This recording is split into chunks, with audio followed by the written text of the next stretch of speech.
चलिए देखते हैं सोशियोलॉजी के एनसीईआरटी क्लास 12 के भारतीय समाज वाले पुस्तक के 4 चैप्टर है। चैप्टर के नाम है बाजार एक सामाजिक संस्था के रूप में देखेंगे। तो आमतौर पर हम बाजारों को क्रय विक्रय के स्थान पर मानकर चलते हैं और दैनिक बोलचाल के प्रयोग में बाजार शब्द का अर्थ विशेष बाजार हो सकता है जिन्हें हम शायद जानते हैं, जैसे रेलवे स्टेशन के पास लगा हुआ बाजार, फलों का बाजार या थोक बाजार। कभी कभी हम स्थान की बात न कर लोग खरीदारी और विक्रेता के जमावड़े की बात करते हैं जो मिलकर बाजार को बनाते हैं। अतः उदाहरण के तौर पर एक साप्ताहिक बाजार, एक साप्ताहिक सब्जी बाजार नगरीय पुरुष या पड़ोसी गांव में हफ्ते के हर दिन विभिन्न स्थानों पर पाया जा सकता है।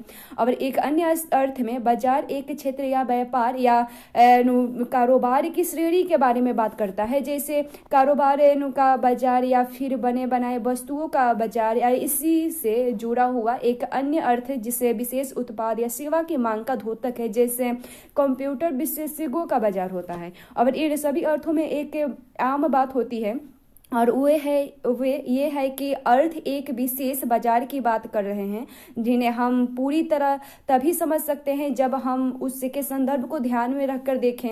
अगर ऐसा तो है तो सिर्फ बाजार का शाब्दिक प्रयोग जो किसी विशेष जगह लोगों के जमावड़े या बाजारी प्रक्रियाओं के क्षेत्र का चित्रण न करता हो, ऐसे हमें क्या दर्शा सकता है? ऐसा क्या चीज है जो ये दर्शाता है? और यह प्रयोग न केवल ऊपर दिए गए अर्थों को सम्मिलित करता है बल्कि तमाम तरह की आर्थिक क्रियाओं की संस्थाओं को भी इंगित करता है। अतः बृहद अर्थ में बाजार अर्थव्यवस्था के लगभग समान है। हम बाजार को एक आर्थिक संस्था के रूप में देखने के आदी हैं, पर यह अध्याय आपको बताएंगे कि बाजार एक सामाजिक संस्था भी है और अपने स्वयं के तरीके से बाजार की तुलना जाति, जनजाति या परिवार जैसे स्पष्ट एवं अप्रत्यक्ष सामाजिक संस्थाओं जिनका वर्णन अध्याय 3 में किया गया उससे भी की जा सकती है। तो चलिए देखते हैं बाजार और अर्थव्यवस्था का समाज शास्त्रीय परिप्रेक्ष्य के रूप में। अर्थशास्त्र की पाठन प्रक्रिया का उद्देश्य इस बात को समझने और व्याख्या करने से है कि आधुनिक पूंजीवादी अर्थव्यवस्थाओं में बाजार किस प्रकार से कार्य करते हैं, जैसे मूल्य किस तरह से तय होते हैं और किसी विशेष प्रकार के निवेश का संभावित स्तर या वह कौन से कारक है जो लोगों को खर्च करने और पैसे बचाने के लिए प्रभावित करते हैं। तो समाजशास्त्र बाजारों के पाठन में क्या योगदान कर सकता है जो अर्थशास्त्र से पूछा गया हो, और इसके जवाब में हमें संक्षिप्त तौर पर 18वीं शताब्दी के इंग्लैंड और आधुनिक अर्थव्यवस्था के शुरुआती दिनों के बारे में जानना होगा, जिसे हम उस दौर से राजनीतिक अर्थव्यवस्था कहा जाता है। और आरंभिक दौर के राजनीतिक अर्थशास्त्रियों में आधुनिक राजनीतिक अर्थशास्त्री जो है एडम स्मिथ जो सबसे चर्चित थे, और उन्होंने अपनी किताब द वेल्थ ऑफ नेशंस में बाजार की अर्थव्यवस्था को समझने का प्रयास किया जो उस वक्त अपने शुरुआती दौर में थी। और स्मिथ का तर्क था कि बाजारी अर्थव्यवस्था व्यक्तियों में आदान प्रदान या सौदे का एक लंबा क्रम है जो अपनी क्रमबद्धता की वजह से खुद ब खुद एक कार्यशील और स्थिर व्यवस्था को स्थापना करती है। और यह तब भी होता है जब करोड़ों के लेन देन में साबित व्यक्तियों में से कोई भी व्यक्ति इसकी स्थापना या इरादा नहीं रखता। और आधुनिक अर्थशास्त्र का विकास एडम स्मिथ जैसे प्रारंभिक विचारकों के विचारों से हुआ, और यह इस विचार पर आधारित है कि अर्थव्यवस्था को समाज के एक पृथक हिस्से के रूप में पढ़ा जा सकता है और जो बड़े सामाजिक एवं राजनीतिक संदर्भ से अलग है, जिसमें बाजार अपने स्वयं के नियमों के अनुसार कार्य करता है। इस उपागम के विपरीत समाजशास्त्रियों ने बड़े सामाजिक ढांचे के अंदर आर्थिक संस्थाओं और प्रक्रियाओं को समझने के लिए एक वैकल्पिक तरीके का विकास करना प्रारंभ किया। समाजशास्त्री मानते हैं कि बाजार सामाजिक संस्था है जो विशेष सांस्कृतिक तरीकों द्वारा निर्मित है। उदाहरण के लिए बाजारों का नियंत्रण या संगठन अक्सर विशेष सामाजिक समूह या वर्गों द्वारा होता है, और इसकी अन्य संस्थाएं सामाजिक प्रक्रियाओं और संरचनाओं से भी विशेष संबद्धता होती है। समाजशास्त्री इस विचार को अक्सर यह कहकर प्रकट करते हैं कि अर्थव्यवस्था समाज में रची बसी है, और इस मत को यहाँ 2 उदाहरणों सहित प्रस्तुत किया गया है। जैसे एक उदाहरण है एक साप्ताहिक आदिवासी हाट का, और दूसरा एक है पारंपरिक व्यापारिक समुदाय और भारत के उपनिवेशिक दौर में उनका लेन देन का नेटवर्क तंत्र है। और उसके बाद ये हैं जो तस्वीर दिखा गया है एडम स्मिथ है। ये समकालीन आर्थिक विचारकों के उद्गमकर्ता के रूप में जाने जाते हैं। स्मिथ अपनी पुस्तक को श्रृंखला द वेल्थ ऑफ नेशंस में प्रसिद्ध है और जिनमें इस बात की व्याख्या की गई है कि कैसे खुली बाजार अर्थव्यवस्था में तार्किक स्वयं लाभ आर्थिक समृद्धि को बढ़ावा देता है। तो चलिए देखते हैं छत्तीसगढ़ के जिला बस्तर में धरोई गांव का एक साप्ताहिक आदिवासी बाजार के बारे में। दुनिया भर के अधिकांश कृषक या खेतीहर समाजों में आवधिक बाजार या हाट सामाजिक और आर्थिक संगठन व्यवस्था की एक केंद्रीय विशेषता होती है और साप्ताहिक बाजार आसपास के गांवों के लोगों को एकत्रित करता है जो अपने खेती की उपज या किसी और उत्पादन को बेचने आते हैं और वे बनी बनाई वस्तु एवं अन्य सामान खरीदने आते हैं जो उनके गांव में नहीं मिलते हैं।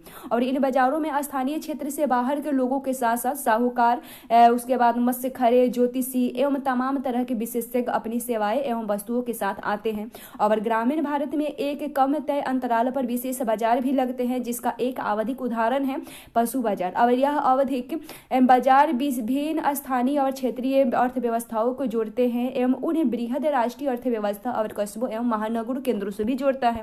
साप्ताहिक हाट ग्रामीण एवं नगरीय भारत में भी एक आम नजारा होता है और पहाड़ी एवं जंगलित इलाकों में खास तौर पर जहां आदिवासी बसते हैं वहां पर जहां अधिवास दूर दराज तक होता है, सड़कें और संचार भी जीर्ण शीर्ण होते हैं और अर्थव्यवस्था भी अपेक्षाकृत अविकसित होती है। ऐसे में साप्ताहिक बाजार उत्पादों के आदान प्रदान के साथ साथ सामाजिक मेल मिलाप की एक प्रमुख संस्था बन जाता है। स्थानीय लोग बाजार में अपनी खेतों की उपज या जंगल से लाए गए पदार्थों को व्यापारियों को बेचते हैं जो कस्बे में उन्हें ले जाकर दोबारा बेचते हैं और इन पैसों से आवश्यक वस्तुएं जैसे नमक एवं खेती के औजार और उपभोग की वस्तुएं जैसे चूड़ी और गहने खरीदते हैं। पर अधिकांश लोगों के लिए हाट जाने का प्रमुख कारण सामाजिक है, जहाँ वह अपने रिश्तेदारों से भेंट कर सकते हैं, घर के जवान लड़के लड़कियों का विवाह तय कर सकते हैं, गप्पे मार सकते हैं और कई अन्य कार्य भी कर सकते हैं। जहां जनजातीय क्षेत्रों में साप्ताहिक बाजार का एक बहुत पुरानी संस्था है, वहीं समय के साथ उनमें स्वरूप में परिवर्तन भी आया है। इन दूरस्थ क्षेत्रों के उपनिवेशिक राज्यों के नियंत्रण में आने के बाद इन्हें धीरे धीरे क्षेत्रीय एवं राष्ट्रीय अर्थव्यवस्था से जोड़ दिया गया और जनजातीय क्षेत्रों को सड़कों के निर्माण द्वारा और स्थानीय लोगों को साझा बोझा कर यानी जिनके बहुत से लोगों ने यानी जनजातीय विद्रोह तथा बहुत से लोगों ने जनजातीय विद्रोह किया तथा उपनिवेशिक शासनों का विरोध भी किया, उनके लिए साझा बुझा कर खोल दिया गया बाजार को और ताकि इन इलाकों के समृद्ध जंगलों और खनिजों तक बेरोक टोक के कोई जा सके। और ऐसा होने से इन क्षेत्रों में व्यापारी, साहूकार और आसपास के मैदानी इलाकों में अन्य गैर जनजातीय लोग तक यहाँ तक तांता ला सके, मैंने यहाँ ये पहुंच सके, कुछ सामानें खरीद सके। और इस प्रकार जनजातीय अर्थव्यवस्था में बदलाव आ गया क्योंकि अब जंगल के उत्पादों को बाहरी लोगों को बेचा जाने लगा और नई तरह की वस्तुएं व्यवस्था में शामिल हो गई।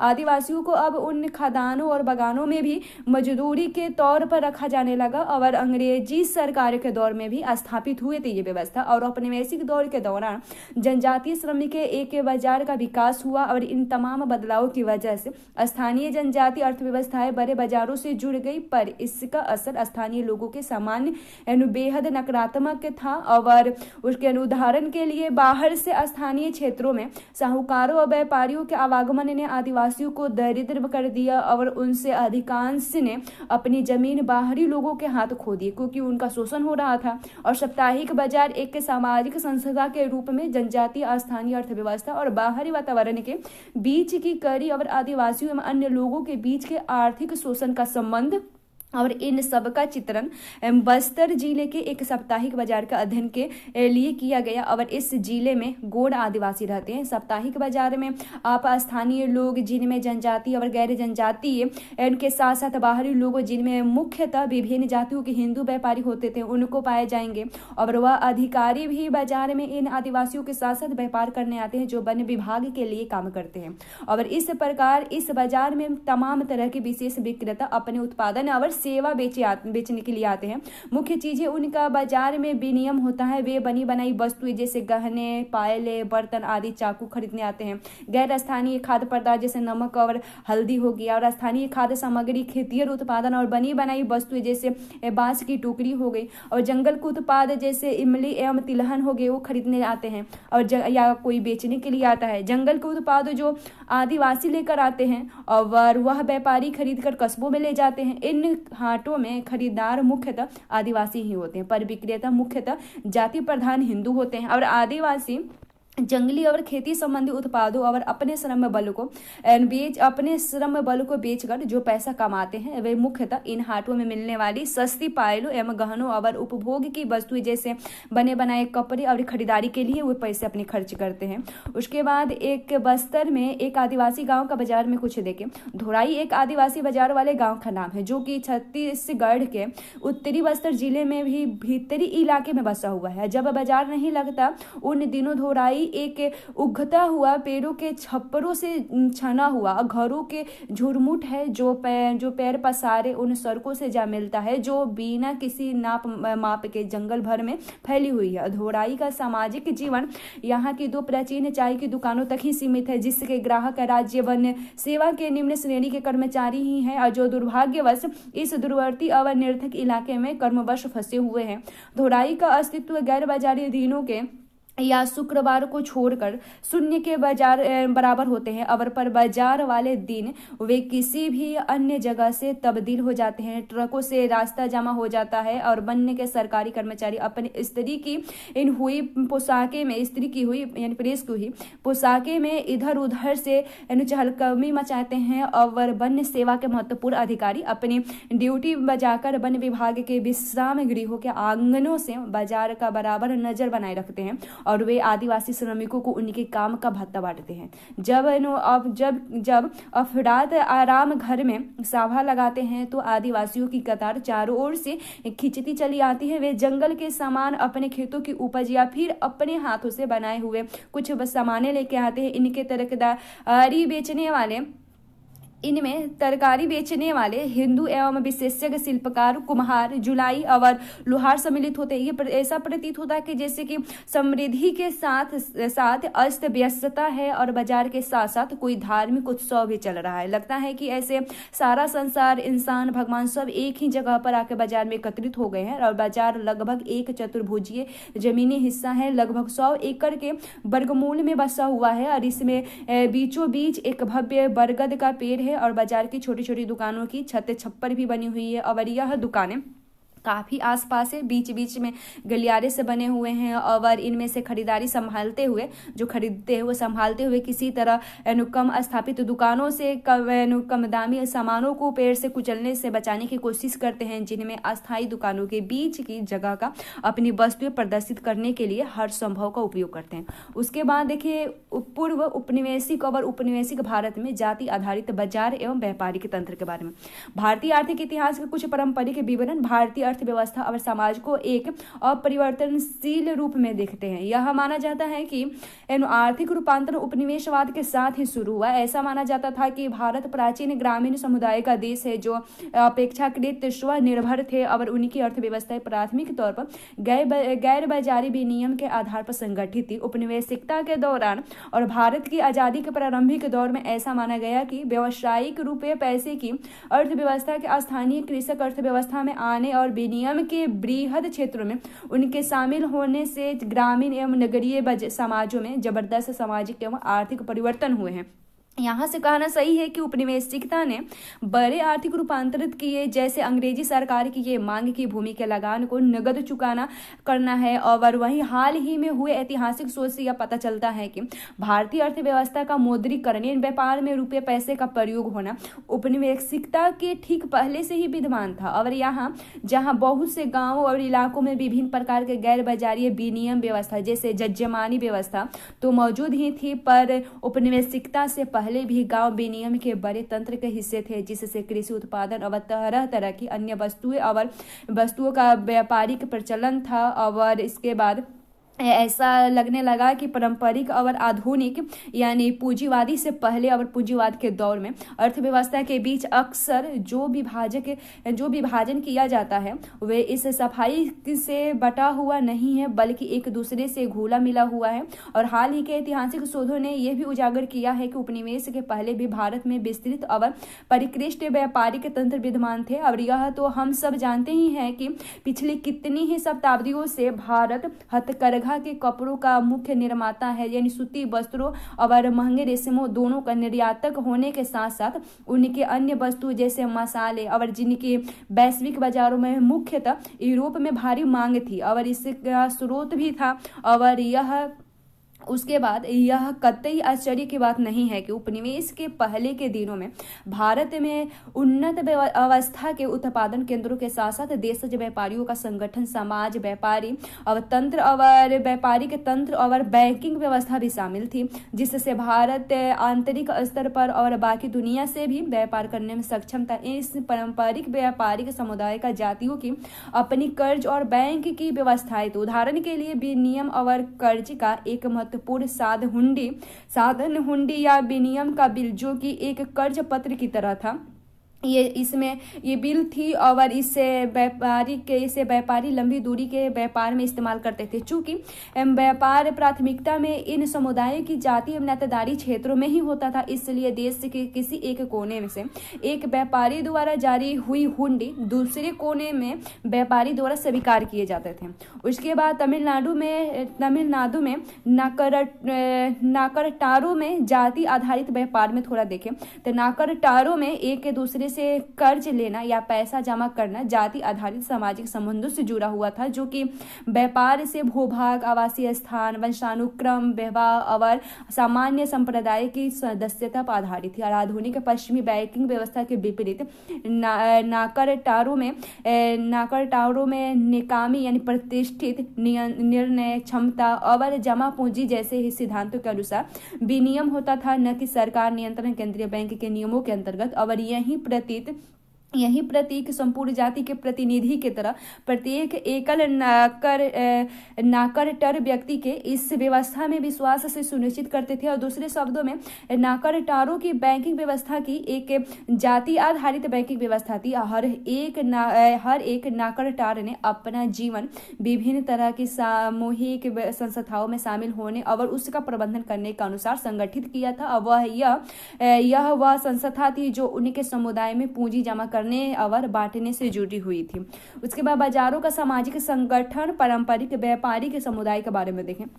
भारतीय अर्थव्यवस्था का अनेक समाज शास्त्रीय अध्ययन पारंपरिक व्यापारिक समुदाय या जातियों जैसे नाकरटरों का केंद्रित था। जैसे कि आप अच्छी तरह से जान गए हैं कि भूमि पर अधिकार, व्यावसायिक भिन्नता और अन्य विषयों के संदर्भ में जाति व्यवस्था और अर्थव्यवस्था में गहरा नाता है और यह बात बाजारों और व्यापार पर भी उतनी ही लागू होती है। वास्तव में वैश्य 4 वर्णों में से एक है और यह तथ्य भारतीय समाज के प्राचीन काल से व्यापार और व्यापारी के महत्व को दर्शाता है। हालांकि अन्य वर्णों की तरह वैश्य प्रतिष्ठित अक्सर स्थिर पहचाना या सामाजिक स्थिति की तुलना में अधिकार या आकांक्षा से प्राप्त हुई होती है। और हालांकि कुछ ऐसे वैश्य समुदाय भी है जैसे उत्तरी भारत के बनिया है जिनका पारंपरिक व्यवसाय एक लंबे समय से व्यापार का वाणिज्य रहा है। और कुछ जाति समुदाय भी है जो व्यापार में शामिल भी हो गए हैं। ऐसे समूह ऊपर बढ़ने की प्रक्रिया में वैश्य की प्रतिष्ठा पाने की आकांक्षा रखते हैं और यह इस पर आधारित जताते हैं इस पर अधिकार जताते हैं। और सभी जाति समुदाय के इतिहास की तरह अधिकांश दशाओं में जाति परिस्थिति या पहचान और जाति व्यवहारों जिसमें व्यवसाय भी शामिल है उसके बीच एक जटिल संबंध होता है। भारत में पारंपरिक व्यापारिक समुदाय में न सिर्फ वैश्य ही नहीं बल्कि और समूह भी अपने विभिन्न धार्मिक या अन्य समुदाय के पहचानों के साथ शामिल है, जैसे पारसी है, सिंधी है, बोहरा या जैन भी है। व्यापारिक समुदाय के समाज समाज में हमेशा उच्च परिस्थिति नहीं रहती है। मसलन उपनिवेश काल में नमक का दूर दराज तक व्यापार एक संक्षिप्त जनजातीय समूह बंजारों द्वारा होता है और हर स्थिति में सामुदायिक संस्थाओं का विशेष रूप स्वरूप और उनका आचरण विभिन्न संस्थाओं और व्यापारिक प्रथाओं को जन्म देता है। भारत में अतीत और समकालीन परिवेश में बाजारों के परिचालन को समझने के लिए हम इस बात की जांच कर सकते हैं कि किस तरह व्यापार के कुछ विशेष क्षेत्र विशेष समुदाय द्वारा नियंत्रित होते हैं। इस जाति आधारित विशेषता का एक कारण यह भी हो सकता है कि व्यापार और खरीद फरोख्त आमतौर पर जाति एवं नातेदारी तंत्रों से ही होता है, जैसा कि हमने नाकर टारों के मामले में देखा, क्योंकि व्यापारी अपने स्वयं के समुदाय के लोगों पर विश्वास औरों की अपेक्षा ज्यादा करते हैं, इसलिए वे बाहर के लोगों की बजाय इन्हीं संपर्कों में व्यापार करते हैं और इससे व्यापार के लिए कुछ क्षेत्रों पर एक जाति की अधिकार भी हो सकता है। उसके बाद उपनिवेशवाद और नए बाजारों का आविर्भाव के बारे में देखें। उपनिवेशवाद के आते ही भारतीय अर्थव्यवस्था में गहरे बदलाव आए, जिससे उत्पादन व्यापार और कृषि में एक अभूतपूर्व विघटन हुआ और यह जाना माना उदाहरण है हथकरघा के काम का खत्म हो जाना। और ऐसा इसलिए हुआ क्योंकि उस वक्त के बाजारों में इंग्लैंड से सस्ते बने बनाए कपड़ों की भरमार लगा दी गई और हालांकि भारत में उपनिवेश के दौर से पहले ही एक जटिल मौद्रीकृत अर्थव्यवस्था विद्यमान थी और ज्यादातर इतिहासकार उपनिवेश काल को एक संधि काल के रूप में देखते हैं। उपनिवेश काल के दौरान भारत विश्व की पूंजीवादी अर्थव्यवस्था से और अधिक जुड़ गया और अंग्रेजी राज्य से पहले भारत बने बनाए सामानों के निर्यात का एक मुख्य केंद्र था। उपनिवेशवाद के बाद भारत कच्चे माल और कृषक उत्पादों का स्रोत और उत्पादित सामानों का उपभोक्ता बना दिया गया और यह दोनों कार्य इंग्लैंड के उद्योगों के लाभ पहुंचाने के लिए किया गया।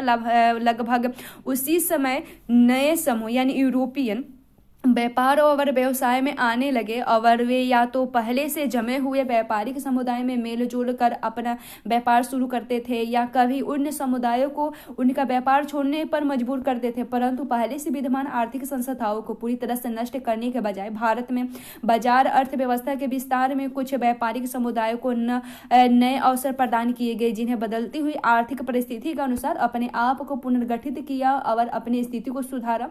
कुछ मामले में उपनिवेशवाद द्वारा प्रदान किए गए और आर्थिक अवसरों का लाभ उठाने के लिए नए समुदाय का जन्म हुआ, जिन्हें स्वतंत्रता के बाद भी अपनी आर्थिक शक्ति को निरंतरता से बनाए रखा। और इस प्रक्रिया का एक अच्छा उदाहरण है मरवाड़ी, जो शायद भारत में हर जगह पाए जाने वाले एवं सबसे ज्यादा जाना माना व्यापारिक समुदाय है। और मरवाड़ियों का प्रतिनिधित्व बिरहा परिवार जैसे नामी औद्योगिक घरानों में से है और छोटे छोटे दुकानदारों और व्यापारियों में से भी है, जो भारत के हर कस्बे के बाजार में बसे हुए हैं। और उपनिवेश काल के दौरान ही मरवाड़ी एक सफल व्यापारिक समुदाय बने, जब उन्होंने उपनिवेशिक शहरों जैसे कलकत्ता में मिलने वाले नए अवसरों का लाभ उठाया और व्यापार और साहूकारी जारी रखने के लिए देश के सभी भागों में बस गए। और नाकरटारों की तरह मरवाड़ियों की सफलता भी उनके गहन सामाजिक तंत्रों की वजह से ही, जिसमें उनकी बैंकिंग व्यवस्था के संचार के लिए अवसर विश्व में भरपूर संबंधों की स्थापना की। अवसर उनके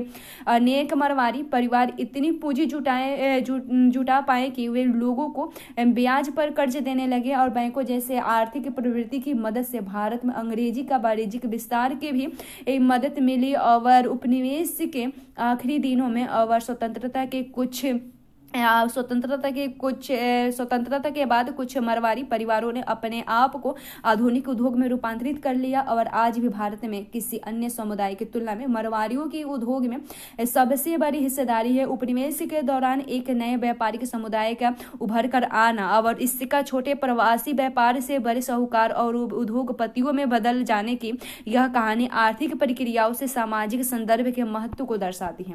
उसके बाद पूंजीवाद को एक सामाजिक व्यवस्था के रूप में समझने के बारे में देखें तो आधुनिक समाजशास्त्र के संस्थापकों में से एक कार्ल मार्क्स आधुनिक पूंजीवाद के आलोचक भी थे।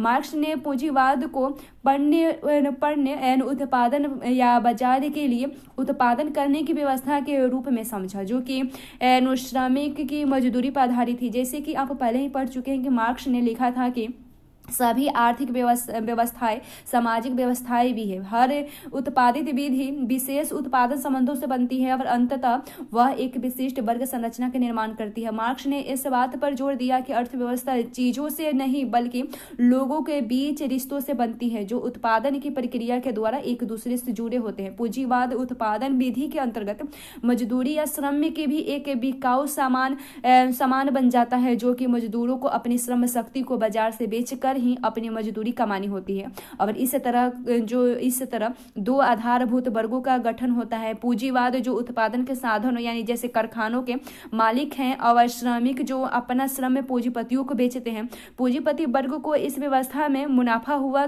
क्योंकि वे श्रमिकों को उनके काम के बराबर दाम नहीं देते और ऐसा करते हुए वे उनके श्रम में से अतिरिक्त मूल्य निकाल लेते। और मार्क्स के पूंजीवादी अर्थव्यवस्था और समाज के सिद्धांत ने 19वीं और 20वीं शताब्दी में पूंजीवाद के स्वरूप के बारे में अनेक सिद्धांतों और बहसों को प्रेरित किया था। उसके बाद वस्तुकरण या परिणीकरण और उपभोग के बारे में देखें। दुनिया के हर एक कोने में पूंजीवाद के विकास से जीवन के हर क्षेत्र और हिस्सों से बाजारों का विस्तार हो गया है कि पहले इस व्यवस्था से अछूत थे। और परिणीकरण तब होता है जब कोई वस्तु बाजार से बेची खरीदी न जा सकी हो और अब वह बेची खरीदी जा सकी हो, अर्थात अब वह बाजार में बिकने वाली एक चीज बन गई हो, जो जैसे कि श्रम और कौशल अब ऐसी चीजें हैं जो खरीदी और बेची जा सकती है। मार्क्स और पूंजीवाद के अन्य आलोचकों के अनुसार वर्गीकरण की प्रक्रिया नकारात्मक सामाजिक प्रभाव है। श्रम का वर्गीकरण एक उदाहरण है, लेकिन समकालीन समाज में ऐसे और भी उदाहरण है।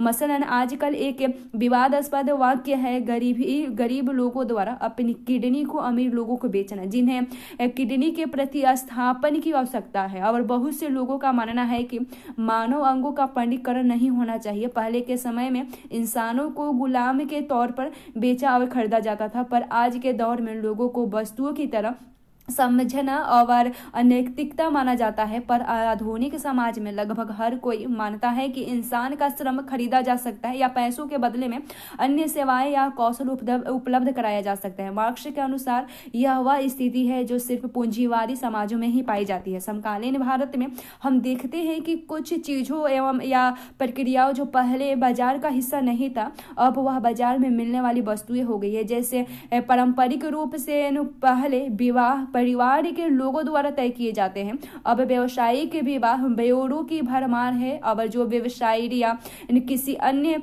माध्यम से लोगों का विवाह तय कराते हैं और इसका मेहनताना लेते हैं। और दूसरा उदाहरण अनेक निजी संस्था जो व्यक्तित्व संवारने और अंग्रेजी बोलने सिखाने और अन्य चीजों के लिए पाठ्यक्रमों को चलाने, जो कि विद्यार्थियों को अन्य अधिकांश मध्यवर्गीय नौजवानों को समकालीन विश्व में सफल होने के लिए आवश्यक संस्कृति और सामाजिक कौशल को भी सिखाते हैं।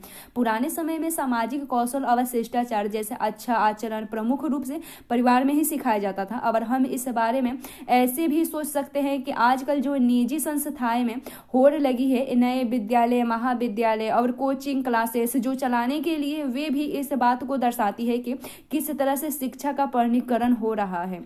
और उसके बाद पूंजीवाद समाज की एक अन्य महत्वपूर्ण विशेषता है कि उपभोग अत्यधिक महत्वपूर्ण हो गया है। और इसके लिए सिर्फ आर्थिक कारण ही नहीं है, बल्कि इसका एक प्रतीकात्मक भी अर्थ है। और उसके बाद आधुनिक समाजों में उपभोग एक महत्वपूर्ण तरीका है जिसके द्वारा सामाजिक भिन्नता के निर्माण होता है और उन्हें प्रदर्शित भी किया जाता है।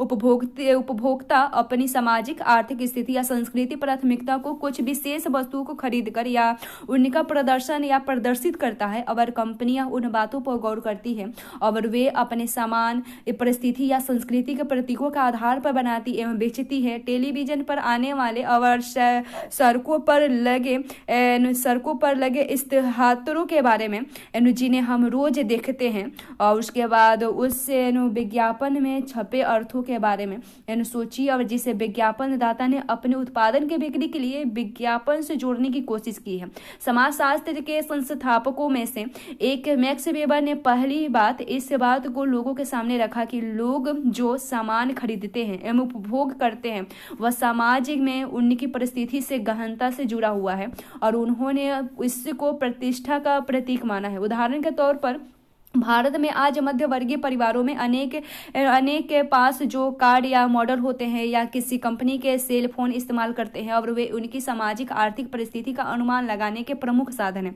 वेबर ने इस बारे में लिखा कि किस तरह से लोगों के जीवन शैली के आधार पर उनके वर्गों और परिस्थिति समूहों में भिन्नता की जा सकती है। उसके बाद भूमंडलीकरण में देखें स्थानीय, क्षेत्रीय, राष्ट्रीय और अंतर्राष्ट्रीय बाजारों का गठजोड़ के बारे में। 1980 के दशक के बाद भारत में अपने आर्थिक इतिहास के नए दौर में प्रवेश किया और यह मुख्यतः राज्य स्तरीय विकास से उदारवाद जैसे आर्थिक नीति के परिवर्तन की वजह से हुआ। इस बदलाव से भूमंडलीकरण के युग की शुरुआत हुई। वह दौर जिसमें दुनिया पहले से ही ज्यादा अंतर संबंधित है और फिर सिर्फ आर्थिक तौर पर ही नहीं बल्कि सांस्कृतिक और राजनीतिक तौर पर भी है। भूमंडलीकरण के कई रुझान होते हैं, उनमें से खास अंतर्राष्ट्रीय स्तर पर वस्तुओं, पूंजियों, समाचार और लोगों का संचरण और एवं साथ ही औद्योगिक यानी कंप्यूटर, दूरसंचार और परिवहन जैसे क्षेत्रों में और अन्य आधारभूत सुविधाओं का विकास जो इस संचालन को गति प्रदान करते हैं। भूमंडलीकरण की एक केंद्रीय विशेषता दुनिया के चारों कोनों में बाजारों का विस्तार और एकीकरण का बढ़ना है। और इस एकीकरण का अर्थ है कि दुनिया के किसी एक कोने में किसी बाजार में परिवर्तन होता है तो दूसरे कोने में उसका अनुकूल प्रतिकूल असर हो सकता है। जैसे अगर अमेरिकी बाजार में गिरावट आती है तो भारतीय सॉफ्टवेयर के उद्योग में भी गिरावट आती है। जैसे कि न्यूयॉर्क में वर्ल्ड ट्रेड सेंटर पर 9/11 के हमले यानी 9 से 11 के हमले के बाद हमने देखा और उसको भी मिला है ये उदाहरण, जिससे इस क्षेत्र में लोगों का व्यवसाय एवं नौकरियां भी जाती रहेगी। सॉफ्टवेयर सेवा उद्योग के व्यापार में बाह्य स्रोतों के उपयोग का उद्योग जैसे कॉल सेंटर और उन प्रमुख उद्योगों में से हैं जिनके द्वारा भारत वैश्विक अर्थव्यवस्था से लगातार जुड़ा हुआ है। और यहाँ की कंपनियां पश्चिम के विकसित देशों के उपभोक्ताओं को सस्ते दामों पर श्रम और सेवाएं मुहैया कराती है। हम कह सकते हैं कि अब भारतीय सॉफ्टवेयर संबंधित सेवाएं और उसी प्रकार की अन्य और सेवाओं का विश्व भर में एक बाजार बन गया है। भूमंडलीकरण के अंतर्गत सिर्फ पूंजी और वस्तुओं का ही नहीं बल्कि लोगों, संस्कृतियों, उत्पादन और छवियों का भी दुनिया भर में परिचालन होता है और यह विनिमय में के नए दायरे से प्रवेश करती है और नए बाजारों का निर्माण भी करती है। उत्पादन सेवाएं और सांस्कृतिक तत्वों को पहले बाजार व्यवस्था से बाहर थे और उसी के हिस्से भी बाहर थे। और एक उदाहरण है बाहरी आध्यात्म और ज्ञान व्यवस्थाएं जैसे कि योग और आयुर्वेद का पश्चिम में बाजारीकरण। अंतर्राष्ट्रीय पर्यटन का बढ़ता बाजार भी यह दर्शाता है कि खुद संस्कृति कैसे बाजार का एक हिस्सा बन जाती है। इसका एक उदाहरण है पुष्कर, राजस्थान में लगने वाला प्रसिद्ध वार्षिक मेला जिसमें दूर दराज से व्यापारी और पशुचारी ऊँटों और अन्य पशुओं को बेचने एवं खरीदने आते हैं। जहां स्थानीय लोगों के लिए पुष्कर मेला एक भव्य सामाजिक और आर्थिक उपलक्ष्य होता है, वहीं अब ये अंतर्राष्ट्रीय स्तर पर भी एक बड़े पर्यटन स्थल के नाम से जाना जाता है। यह मेला पर्यटकों के लिए और भी अधिक आकर्षण करता है यानी यात्रियों के लिए, और क्योंकि यह कार्तिक पूर्णिमा के ठीक पहले आता है जब हिंदू तीर्थ यात्रा पवित्र पुष्कर तालाब में नहाने आते हैं। और इस तरह हिंदू तीर्थ यात्रियों, ऊँटों, व्यापारियों और वैश्विक पर्यटकों का सम्मेलन हो जाता है जिसमें सिर्फ पशु और पैसों का विनिमय ही नहीं होता बल्कि धार्मिक पुण्यों और संस्कृतियों के प्रतीकों का भी अदला बदली भी होती है। उसके बाद जब बाजार भी बिकता हो अब उसके बाद पुष्कर पशु मेला में थोड़ा ध्यान से देखें। कार्तिक का महीना आते हैं, ऊँटों के गाड़ीवान अपने रेगिस्तान जहाजों को सजाते हैं और कार्तिक पूर्णिमा के वक्त पहुंचने के लिए समय से पुष्कर की लंबी यात्रा के लिए निकल पड़ते हैं। और यहाँ हर साल लगभग 2 लाख लोग और 50,000 ऊँट और अन्य पशुओं का जमावड़ा लगता है। और वे उन्माद देखने ही बनता है जब रंग शोर और चहल पहल से लोग घिरे होते हैं। उसके बाद संगीत, रहस्यवादी, पर्यटक और व्यापारी, पशु और भक्त सब एक जगह इकट्ठा होते हैं। और एक तरह से कहें तो यह ऊँटों को सवारने का निर्वाण है और जिसमें मकई के बाल की तरह बाल सवारे हुए ऊँटे और पायलों की झनकार, कढ़ाई के वस्तुएं और टमटम पर सवार लोगों और उसकी अद्भुत भेंट हो सकती है। और ऊँटों के मेले के साथ ही धार्मिक प्रतिष्ठान भी एक जंगली जादुई चरम पर होता है और अगरबत्तियों का घना धुआं और मंत्रों का शोर और मेले की रात और हजारों भक्त नदी में डुबकी लगाने से अपने पाप धोते हैं और पवित्र पानी में टिमटिमाते हुए दिए जलाते हैं और इससे भी उनके संस्कृतियों में अदला बदली होती है। उसके बाद उदारवादिता पर बहस के में देखेंगे बाजार बनाम राज्य के बारे में। भारतीय अर्थव्यवस्था का भूमंडलीकरण प्राथमिक तौर पर उदारीकरण की नीति के वजह से हुआ है और जो कि 1880 के दशक में शुरू हुआ। उदारवादियों के कई तरह की नीतियां शामिल है, जैसे कि सरकारी विभाग का निजीकरण यानी सरकारी संस्थाओं को प्राइवेट कंपनी को बेच देना और पूंजी श्रम और व्यापार में सरकारी दखल कम कर देना और विदेशी वस्तुओं के आसान आयात के लिए आयात शुल्क में कमी करना और विदेशी कंपनियों के भारत में उद्योग स्थापित करने में सहूलियत देना और बाजारीकरण या इन परिवर्तनों को सामाजिक, राजनीतिक या आर्थिक समस्याओं के समाधान के लिए बाजार या बाजार आधारित प्रक्रिया यानी सरकारी नियमों और नीतियों के बजाय उनके उपयोग से भी साझा करते हैं और इसमें आर्थिक नियंत्रण को सरकार द्वारा कम या खत्म कर देना, उद्योग की निजीकरण और मजदूरी और मूल्यों पर से सरकारी नियंत्रण को खत्म कर देना शामिल है। जो लोग बाजारीकरण का समर्थन करते हैं उनका मानना है कि इससे समाज में आर्थिक समृद्धि और समृद्धि आएगी, क्योंकि सरकारी संस्थाओं की अपेक्षा से निजी संस्थाएं ज्यादा कुशल होती है। उदारवाद के कार्यक्रम के तहत जो परिवर्तन हुए उन्होंने आर्थिक समृद्धि को बढ़ावा और इसके साथ ही भारतीय बाजारों के विदेशी कंपनियों में लिए खोल दिया गया। उदाहरण के लिए अब बहुत सारी विदेशी वस्तुएं यहाँ बिकती हैं जो पहले यहाँ नहीं मिलती थी। माना जाता है कि विदेशी पूंजी के निवेश से आर्थिक विकास होता है और रोजगार बढ़ते हैं। सरकारी कंपनियों के निजीकरण से कुशलता बढ़ती है और सरकार पर दबाव कम होता है। हालांकि उदारीकरण का असर मिश्रित रहा है और कई लोगों का यह भी मत है कि निजी उदारीकरण का भारतीय परिवेश व प्रतिकूल असर भी हुआ है और आगे के दिनों में भी ऐसा ही होगा और हम अपनी ज्यादा चीजें खोद कर कम चीज़ों को हम अपने ज़्यादा चीज़ों को खोकर कम चीज़ें ही पाएंगे और भारतीय उद्योग के कुछ क्षेत्र जैसे कि सॉफ्टवेयर या सूचना तकनीकी या खेती जैसे मछली या फल उत्पादन को शायद वैश्विक बाजारों से फायदा हो सकता है, पर अन्य क्षेत्रों जैसे ऑटोमोबाइल्स और इलेक्ट्रॉनिक्स और तेलीय अनाजों के उद्योग पर गहरा असर पड़ सकता है, क्योंकि यह उद्योग विदेशी उत्पादों से प्रतिस्पर्धा नहीं कर पाएंगे।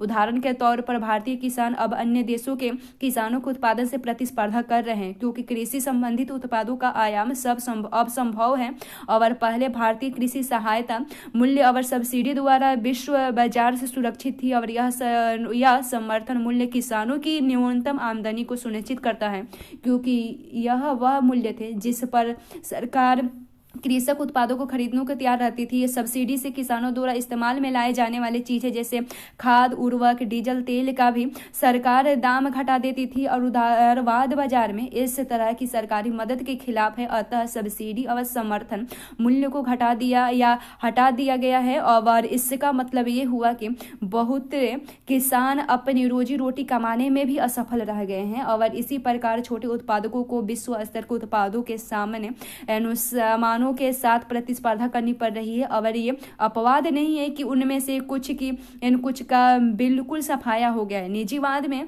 इन सरकारी विभागों में मुलाजिमों की नौकरी में भी कम हो गई है और यह कह सकते हैं कि वे रोजगार के स्रोत अब स्थिर नहीं है और गैर सरकारी असंगठित रोजगार उभर कर सामने आ रहे हैं और सरकारी संगठित विभागों में नौकरियां कम होती जा रही है और ये कामगारों के लिए कठिन नहीं है, क्योंकि अब उन्हें कम तनख्वाह और अस्थायी नौकरियां भी हाथ लगेगी। और उसके बाद इस अध्याय में हमने देखा कि भारत में आज एक ग्रामीण हाट से लेकर अप्रत्यक्ष स्टॉक एक्सचेंज के विभिन्न जैसे प्रकार के बाजारें भी हैं और ये बाजार खुद भी सामाजिक संस्था है और बाकी सामाजिक संस्थाओं जैसे परिवार, जाति, वर्ग और विभिन्न तरीके से जुड़े हुए हैं। और इनके साथ ही हमने यह भी जाना कि विनियम के सिर्फ आर्थिक मायने ही नहीं होते, उसके सांकेतिक और सांस्कृतिक पहलू भी होते हैं। खास करके उदारवादिता के दिनों में जब सामानों और सेवाओं का तेजी से संचलन हो रहा है। और भारत के उदारीकरण के बाद के बाजारीय परिवेश में जो भूमंडलीकरण का अभिन्न हिस्सा भी है, ऐसे तमाम तरीके और प्रणालियां हैं जो चीजों, सेवाओं, संस्कृतियों, सांस्कृतिक प्रतीकों, पूंजी को बाजारीय माहौल में प्रवेश दिलाती है। और आंचलिक ग्रामीण बाजार से लेकर विश्वव्यापी व्यापारी क्षेत्रों तक जैसे नाशकंद और आज के तेजी से बदलते युग में यह समझना आवश्यक है कि किस तरह से बाजार निरंतर बदलते रहते हैं और इन सामाजिक और आर्थिक परिवर्तनों के परिणाम क्या होंगे।